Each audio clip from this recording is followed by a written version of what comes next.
24 prill. Fuqia çliruese e faljes. Mëkatet e tua të janë falur. Luka 7:48. Një grua erdhi te Jezusi në shtëpinë e një fariseu dhe ja lau këmbët me lotët e saj. Nuk ka pikë dyshimi që ajo u ndjej turpëruar teksa sytë e Simonit u thoshin të gjithë të pranishmëve se kjo grua ishte një mëkatare dhe se Jezusi nuk duhej ta lejonte që ajo ta prekte.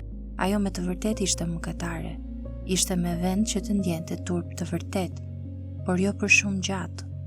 Jezusi i tha, mëkatet e tua të janë falur, Luka 7:48. Kur të ftuarit nisën të murmuritnin për këtë, ai ja forcoi gruas besimin duke thënë, besimi yt të shpëtoi, shko në paqe, Luka 7:50. Si e ndihmoi Jezusi atë grua të luftonte pasojat gjymtuese të turpit. Ai i dha asaj një premtim, mëkatet e tua të janë falur, besimi yt të shpëtoi, e ardhmja jote do të jetë vetëm paqe. Ai shpalli se falja e kaluar tashmë do të sillte paqe në të ardhmen. Prandaj çështja për këtë grua qëndronte te besimi në hirin e ardhshëm të Perëndisë, i cili i ka rënjët në autoritetin e veprës falëse dhe fjalës çliruese të Jezusit.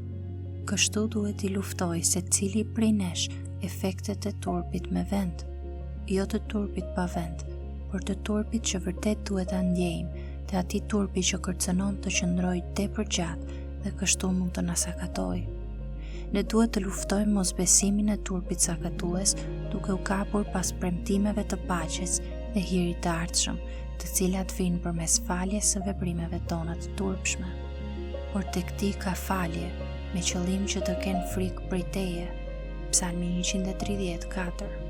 Kërkoni Zotin ndërsa mund të gjendet, e thirrni ndërsa është afër.